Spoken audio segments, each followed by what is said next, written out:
Welcome back, guys. This is Nelstylee here with a new knife review for you.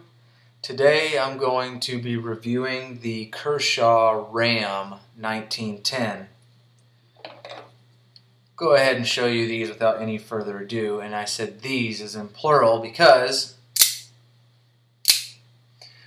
I loved it so much I ended up getting two. Actually, one was a gift from my dad. Go ahead and go over the specs for you real quick on these beauties. These are 7.3 inches roughly overall length. The blade is 3.1, and the blade steel is Sandvik 14 C28N. These also come in serrated. It's actually a discontinued blade, so if you fall in love with these, you still can get them on Blade Forum or eBay even. But other than that, I searched high and low, and these were both purchased, or one was purchased off Blade Forum, one was purchased off eBay. It's a hollow grind. Bead blasted. This was got the, I think it's like a tungsten black non-reflective coating. And it's a G10 scales, which are actually really cool. I've seen guys, they'll customize these scales with like desert ironwood. I'm not sure exactly who makes the custom scales. I guess you could do it yourself if you wanted to. The weight is 3.8 ounces. So you can notice these are flipper knives. Not a problem. I think these are definitely made more for right-handed people, but it hasn't hindered me at all being a lefty. These were my first flippers, and I really think this is the fastest flipper out there. I don't know. Obviously I own more flippers now, but I've never seen any review or anybody who has had a knife where they get the blade. And that's crazy. That's just, I've tried to do tests too with my automatic knives, and it's real close, really close. And then the lock is it's a hawk lock. It's the first time I've ever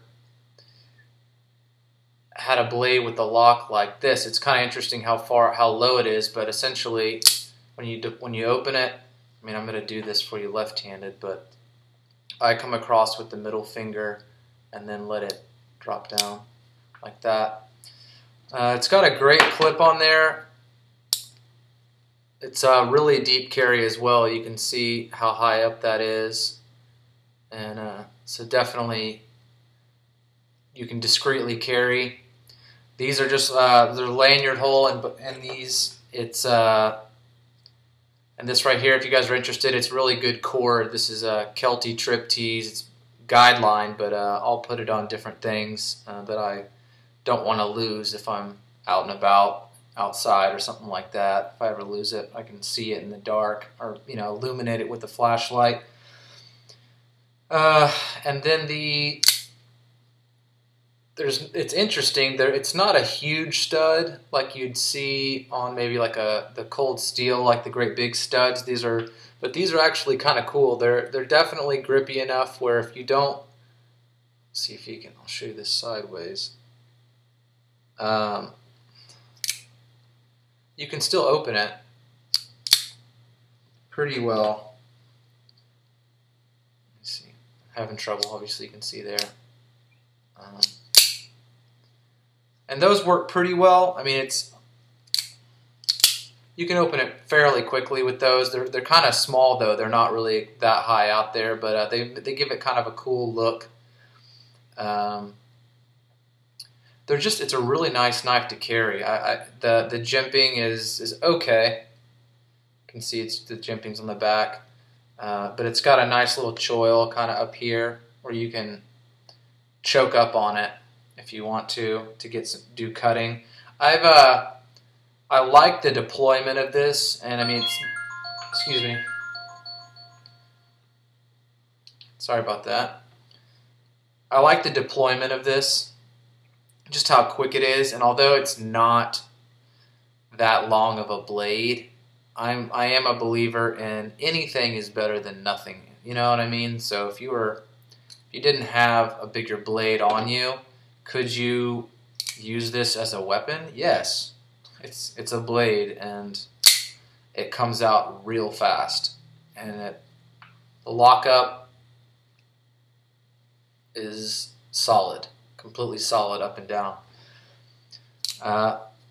These go online. These are really hard to come by, but if you look, I wouldn't pay more than $90 for this. I think originally the price for this was $55 or $60, but because they're scarce, people are charging more. I've seen these going for $120, $130, and some people are buying it. I mean, if you're a collector, I'm not essentially what you would call a collector. I do kind of have the itch for blades and guns and stuff like that, but I use what I buy. I don't just keep stuff and throw it in a box and not use them. So all of my blades get used. This is cut really, really well for me, and it's really mostly done. It's been food, and it's just an EDC knife. Great EDC knife, lightweight in pocket, and just comes out real quick, and it's so easy to manipulate. For me anyways, and I mean, if you're doing it right-handed, I can do it. I don't have as much dexterity, but obviously you're a little safer opening it if you're right-handed than having to come across the blade like that, but I've gotten used to doing that for a long time. And no, that bandage is not from a blade, it's from a 22. How would I rate this blade? You know, this is my second knife review, and it's interesting. I care about certain things. I definitely care about the ruggedness of a knife, the strength of the knife, the durability of the knife. You kind of pay for what you get with a lot of companies most of the time, and you know, like I said, this steel I'm not super familiar with. It's done pretty well for me. I don't know about the rust retention on this. I haven't even really looked up and done much research about this steel, but it's cut for me really well, really sharp, and I just think this is a pretty cool knife. I don't really have knives that are like this, you know. It's just, I mean, the thumb studs, yes, they're kind of cheesy, but you don't really need them because you've got the flipper, but you can still use them. I kind of like them. And I love these scales. I think those G10 scales are just cool, you know.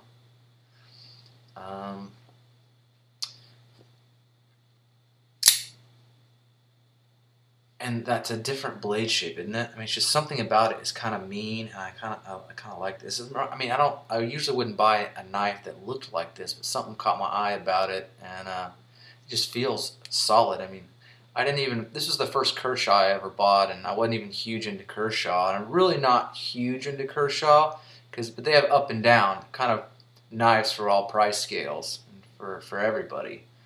But I've learned to love them as a company a lot more, and I dream of owning a zero tolerance one day. Okay, all of that rambling just to say what I would rate this knife. I want to give it an 8. That's what I want to give it. I want to give it an 8, but that to me, I mean, everyone's ratings are different for their love of the knife, but I think I'm happy giving this not an 8, maybe like a 7.8. We'll settle with that. 7.8, which is a very big win in my book. And I don't know. I don't know. I got to think about it. These knives are awesome. It's an 8. It's a solid 8. And maybe I'll come to love them even more. They've actually done well enough for me that I've enjoyed the use out of them. 8.5. Okay, final answer, 8.5. I hope you guys enjoyed this review. If you have any questions or anything like that, let me know. And I will be updating with a new video in a couple days. I'm hoping to do one a week, and that's my goal. So you guys will, I've got a bunch of fixed blade knives, even a sword, and some really good stuff coming. So I'll have to think about what I want to do next. I really would want to do the review on my Benchmade automatic knife, as well as my katana, but even more than that, my Essie Hunglis. I think you say, it looks like Junglis, but I think it's Essie Hunglis. That thing is so sick. So stay tuned, and I'll see you guys next time. Thanks a lot. Nelstylee out.